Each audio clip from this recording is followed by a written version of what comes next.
Hello my dear lovely folks, welcome back to Code with Sanju programming channel. So today in this video, I'll let you know about understanding how website work in browser with HTML, CSS and JavaScript. So let's get started. So सबसे पहले client request for the website. So सबसे पहले हम क्या करते हैं browser पे कोई भी रिक्वेस्ट सेंड करते हैं. Request in the sense for example अगर हमें कुछ सर्च करना रहता है, फॉर एग्जाम्पल अगर मुझे google.com पे जाना है तो पहले हम क्या करते हैं www.google.com पहला URL डालते हैं. URL डालने के बाद फिर हमें क्या होता है, हमें google.com मिलता है, बट वो कैसे हमें शो होता है वो हम देखेंगे आज. सो आप अपने ब्राउज़र विच इज़ कुछ भी हो सकता है, क्रोम हो सकता है, फायरफॉक्स हो सकता है, मेक URL टाइप करते हैं. यहाँ पे मैंने लिंक्डइन का एग्जांपल लिया है तो https www.linkedin.com हम ये टाइप करते हैं, देन हमें लिंक्डइन ओपन होके मिलता है. तो ये URL एक वेब एड्रेस है जो ब्राउज़र को बताता है कि कौन सा सर्वर कांटेक्ट करना है. ओके, सो यहाँ पे मैंने वेब ब्राउज़र पे टाइप किया www.linkedin.com. अभी ये क्लाइंट ने रिक्वेस्ट सेंड किया, कहाँ सेंड किया, सर्वर पे गया ये रिक्वेस्ट. ओके, अब आगे कैसे प्रोसेस होता है वो हम देखेंगे. सो ब्राउज़र पहले DNS डोमेन नेम सिस्टम को कांटेक्ट करता है. तो अभी मैंने यहाँ पे www.linkedin.com डाला. ओके, ये एक IP एड्रेस में कन्वर्ट करता है. क्या कन्वर्ट करता है, www.linkedin.com को एक IP एड्रेस में कन्वर्ट करता है. IP एड्रेस एक यूनिक नंबर होता है जो सर्वर की लोकेशन बताता है. Example www.linkedin.com might be translated to 192.168.1.1. For example जैसे हमारा एक यूनिक रोल नंबर रहता है. रोल नंबर क्या होता है, स्टूडेंट का एक यूनिक होता है. सो अगर मैंने रोल नंबर 1 बोला तो roll number 1 let's say Sanju है, तो संजू को क्लिक होगा कि हाँ उसे बुलाए हैं. तो वैसे ही www.linkedin.com का भी एक यूनिक IP एड्रेस है. लेट्स से वो IP एड्रेस 192.168.1 है, तो ये कहाँ जाएगा, ये सर्वर में जाएगा. फिर उसके बाद क्या होता है, ब्राउज़र को IP एड्रेस मिलने के बाद वो उस IP एड्रेस पर रिक्वेस्ट सेंड करता है. वो रिक्वेस्ट किस फॉर्म में होता है, HTTP में रहता है या HTTPS रिक्वेस्ट होता है. तो HTTP क्या होता है, अपना हाइपरटेक्स्ट ट्रांसफर प्रोटोकॉल होता है, और HTTPS क्या होता है, हमारा सिक्योर HTTP होता है जो रिक्वेस्ट सर्वर को सेंड करता है. Example get HTTP. तो इससे क्या हुआ, हमारा www.linkedin.com अपना क्लिक हुआ. सो सर्वर वो मशीन है जो, अब सर्वर को रिक्वेस्ट तो मिल गया, अब वो रिसीव करेगा. ठीक है, HTTP को रिक्वेस्ट मिल गया, अब सर्वर रिसीव रिक्वेस्ट को करेगा. अब हमने रिक्वेस्ट तो दे दिया है अपना HTTP और HTTPS से. अब हमें क्या चाहिए, अब सर्वर वो रिसीव करेगा रिक्वेस्ट को. तो वो सर्वर वो मशीन है जो रिक्वेस्ट को रिसीव करता है. वेब सर्वर सॉफ्टवेयर जैसे अपाचे हो गया जो रिक्वेस्ट को हैंडल करता है. तभी आपको ये इसके बारे में इतना सोचने की ज़रूरत नहीं है, ये मैं आपको एक्स्ट्रा बता रही है कि वेबसाइट बैकएंड में भी कैसे वर्क करके हमें फ्रंट एंड में पूरा का पूरा शो होता है, वो मैं आपको बता रही हूँ, बस वो एक बेसिक अंडरस्टैंडिंग के लिए. अब क्या होगा, अब रिक्वेस्ट प्रोसेस होएगा तो सर्वर को रिक्वेस्ट प्रोसेस करता है और डिसाइड करता है कि कौन सी फाइल भेजनी है. एग्जाम्पल अगर होम पेज रिक्वेस्ट हुआ है तो index.html फाइल सर्व करते हैं. Let's say server HTML, CSS और जावास्क्रिप्ट फाइल को रिस्पॉन्स में भेजता है.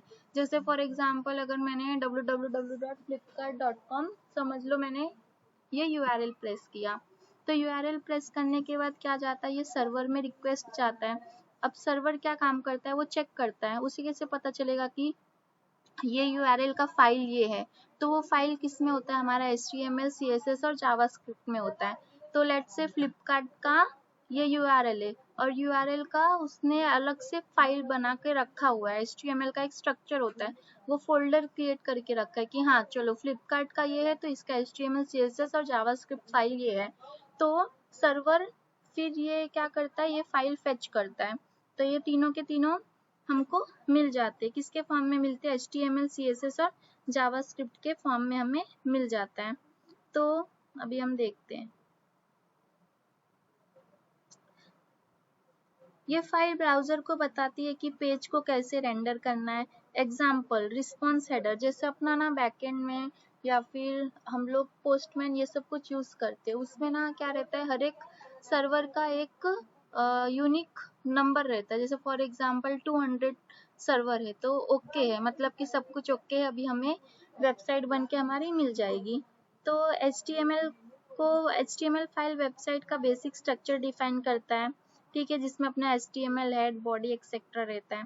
फिर CSS फाइल वेबसाइट का डिजाइन और लेआउट डिफाइन करता है, कलर, फॉन्ट और पोजीशन। जावास्क्रिप्ट फाइल वेबसाइट में इंटरैक्टिव और डायनेमिक बिहेवियर ऐड करती है, बटन का काम करना, फॉर्म्स का सबमिट होना, एनिमेशन।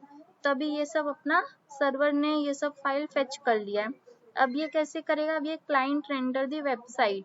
अब HTML अपना जो है ब्राउजर HTML फाइल को पार्स करता है और डॉक्यूमेंट ऑब्जेक्ट मॉडल क्रिएट करता है। डॉम एक ट्री लाइक स्ट्रक्चर है जो HTML एलिमेंट को रिप्रेजेंट करता है। ये मैं आपको आगे आने वाले लेक्चर्स में बताऊंगी। फिर उसके बाद ब्राउजर CSS रूल्स को HTML एलिमेंट पर अप्लाई करता है। जैसे मैंने कल आपको बताया था कि HTML क्या है, अपना एक स्केलेटन होता है। CSS with the help of HTML CSS उसमें डिजाइन प्रोवाइड करता है। ओके, और जावास्क्रिप्ट क्या करता है, ब्राउजर जावास्क्रिप्ट कोड को एग्जीक्यूट करता है जो पेज में इंटरएक्टिविटी ऐड करता है, बटन क्लिक पर अलर्ट दिखाना, फॉर्म सबमिट होना, डेटा वैलिडेट करना। तभी ये सब अपना हो गया। अब हम लोग सिंपल सिनेरियो देखेंगे कि सबसे पहले क्या होगा, रिक्वेस्ट हमने डाला, रिक्वेस्ट टाइप करते हैं और ब्राउजर DNS को कनेक्ट करके IP एड्रेस फाइंड करता है। आपको इतना ही समझना है, डोमेन नेम फॉर एग्जांपल हर एक इंसान का अपना एक नेम होता है, वैसे ही डोमेन नेम जैसे www.com एक डोमेन नेम है, www.linkedin.com एक डोमेन नेम है, फ्लिपकार्ट डोमेन नेम है। ओके, सो वैसे डोमेन नेम होता है अपना। फिर दूसरा क्या होता है, अभी सर्वर हमने रिक्वेस्ट भेज दिया, अब सर्वर में जाएगा, सर्वर फाइल को फेच करेगा कि चलो www.com का फाइल कौन सा है, index.html, style.css और अपना script.js फाइल को रिस्पॉन्स में भेजता है। फिर HTML फाइल को पार्स करके डॉम बनाता है और CSS फाइल को अप्लाई करके पेज को स्टाइल करता है। जावास्क्रिप्ट फाइल को एग्जीक्यूट करके पेज में इंटरएक्टिविटी ऐड करता है। तो ये सब कुछ होने के बाद आप अपने ब्राउजर में URL टाइप करते हैं, सर्वर IP एड्रेस को लोकेट करता है और रिक्वेस्ट रिसीव करता है। सर्वर रिस्पॉन्स में HTML, CSS और जावास्क्रिप्ट फाइल भेजता है और at the end browser in file को लोड करके वेबसाइट डिस्प्ले करता है। समझते एक मोटा मोटा समझते हैं सिंपल वे में कि अपना वेबसाइट कैसे वर्क करता है, एक छोटे से समरी में। सबसे पहले क्लाइंट वेब ब्राउजर पे रिक्वेस्ट सेंड करता है, रिक्वेस्ट कुछ भी हो सकता है, www.linkedin.com, www.facebook.com, www.flipkart.com या फिर कुछ भी हो सकता है। तो ये रिक्वेस्ट कहाँ जाता है, वेब सर्वर पे जाता है।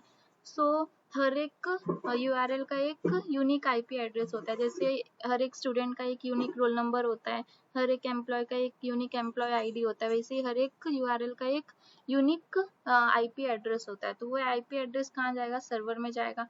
अब विद द हेल्प ऑफ वो IP एड्रेस सर्वर फेच करेगा कि हाँ चलो इसका फाइल कौन सा है, HTML CSS जावास्क्रिप्ट फाइल इसका कौन सा है, तो वो HTML CSS JavaScript file server return करता है, कहाँ रिटर्न करता है, क्लाइंट को, और वही चीज हमें कैसे शो होता है, ब्राउजर पे हमें इजीली वो शो होता है। ठीक है, अभी जैसे फॉर एग्जांपल क्रोम, तो मैंने आपको पूरा ओवरव्यू बता दिया, अब एग्जांपल भी हम देख लेते हैं। फॉर एग्जांपल www.linkedin.com, ये मैंने URL प्रेस किया। अब जैसे मैंने URL प्रेस करूंगी ये सर्वर में URL जाएगा और इसका एक यूनिक ID जनरेट होएगा, उसका एक यूनिक ID रहेगा। वो यूनिक ID हम लोग को HTML CSS जावास्क्रिप्ट फाइल को फेच करके अब हमें शो करके देगा। तो यहाँ पे मुझे शो हो गया linkedin.com। तो ये क्या है, हमारा HTML CSS जावास्क्रिप्ट फिर बैकएंड की सारे के सारे फाइल सब कुछ मिला के हमारा ये वेबसाइट रेडी हो गया है। So if you like this video, so please like, share and subscribe with your friend, family and relative. धन्यवाद देखने के लिए, thanks for watching, bye bye.